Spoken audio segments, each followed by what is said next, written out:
All right, so first step, before we even get into actual ombre application, I want to talk about a fundamental thing that everybody needs to know, which is color theory. Color theory is so important when deciding what colors you're going to create ombre with. So what we want to do is, when our clients ask us for black and white ombre, we need to think of how we actually transition from black to white.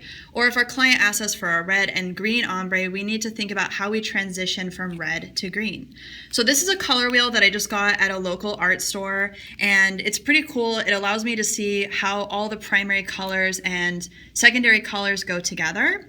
So if I'm going to do an ombre from red into yellow, I need to transition through these colors, okay? So today I'm going to be showing you guys an ombre that literally starts from about orange kind of color into more of a purple. So we're going to be going from orange into kind of a pink into a purple, and that's going to ensure our colors, as we mix them, create beautiful colors. We don't get some ugly brown color or something in between. And it's also going to make sure that our ombre actually looks very blended and transitions as we move from one color to the next. So this is something really inexpensive. Usually they're about $1. And the other cool thing about color wheels like this is, if you're trying to figure out how to make a color that you don't own, it actually gives you instructions. So if I want to make this orange, I have to just add red and yellow together. If I want to make this really pretty navy, I can take red, orange, and blue together and make that color.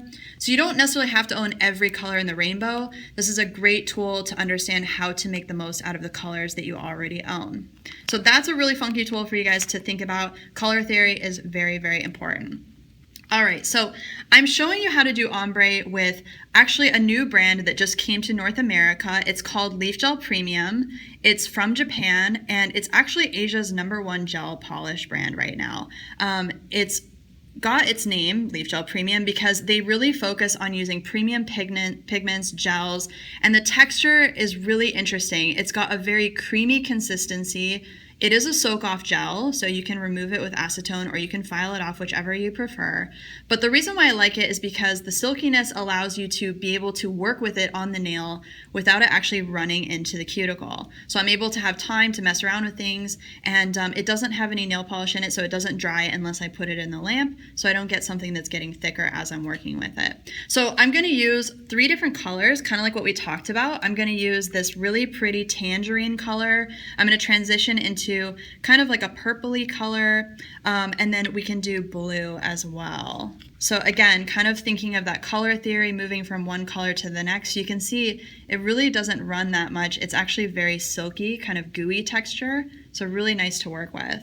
What is the gel called again? It's called Leafgel Premium, and the Nail Hub is actually the exclusive North American distributor of it, so we're working really hard to bring this amazing product to the US, Canada, and Mexico. So the other thing I love about this gel brand is it's practically one coat coverage.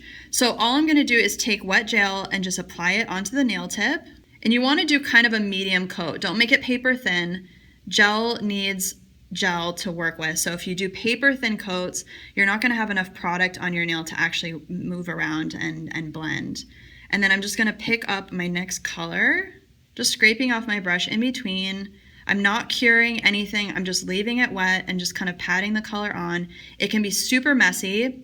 And, you know, people are often intimidated by ombre. This is something that takes practice, but is definitely something doable. You just need to do a little bit of practicing with it before you try it on a client. So I've got my 3 wet colors side by side. So as you can see, this is one of the things that Leafgel Premium is known for. I've got wet on wet color, but the wet colors are not going anywhere. I could literally talk to my client for half an hour and the color is not going to slip and slide. It also self-levels really nicely, so I'm able to get a nice smooth application, even though I just did a really messy patting of the gel onto the nail. All right, so I'm going to switch brushes.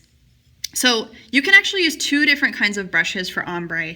One is called a comb brush. A comb brush is you can find in any art store. We do have this exact comb brush available again at the Nail Hub to go along with this ombre technique, but you'll notice that the bristles are separated. It doesn't actually have a solid edge at the top.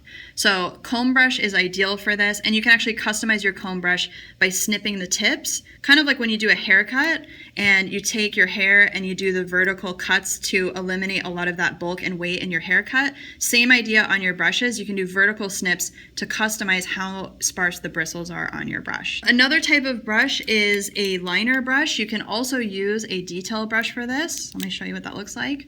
So your basic detail brush, very thin at the tip. Again, what you're doing is you're basically working with one bristle essentially rather than multiple bristles. But I like to work with the comb brush. It's my favorite, and I find it easiest for beginners. But you'll definitely see artists using both of these two brushes for ombre. We first want to start by trying to blend the lines between the colors. And so I am going to just touch in between and just kind of pat. I call it tickling, tickle the gel, and just kind of try and get the two gels to start to blend together. And you'll see this gel self levels right back to where it was. So then as soon as I clean my brush, just dry wipe your brush on something that doesn't have lint and you can go into the next set of colors. So I'm just gonna tap in between those lines just to start the process of the colors starting to mix together, okay? So this will self-level back and you can start to see I'm already starting to lose the lines between the colors. So as you do this, it's great to have a wipe with some alcohol or something, or like a lint-free type of maybe a foam backing or something that has no lint on it. You can just dry wipe your brush. But essentially what we're doing is we're just gonna tickle the colors and start to drag one into the other, okay? So I'm just going back and forth and I'm just working on the surface of the gel. If you start to get your brush loaded up, you can wipe it off. So if you get too much gel on your brush, just wipe it off as you go. And I just keep going back and forth, dragging it down, and focusing on those areas where the two colors meet. Okay? So you can keep massaging the color until you feel like you've got a good mix.